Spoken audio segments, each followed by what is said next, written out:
أعوذ بالله من الشيطان الرجيم. بسم الله الرحمن الرحيم.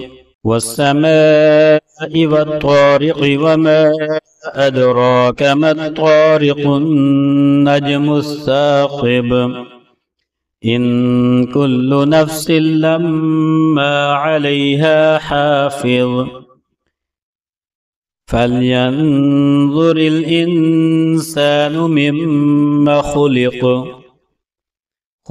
من ماء دافق يخرج من بين الصلب والترائب إنه على رجعه لقادر يوم تبلى السرائر فما له من قوة ولا ناصر والسماء ذات الرجع والأرض ذات الصدع إنه لقول فصل وما هو بالهزل إنهم يكيدون كيدا وأكيد كيدا فمهل الكافرين أمهلهم رويدا.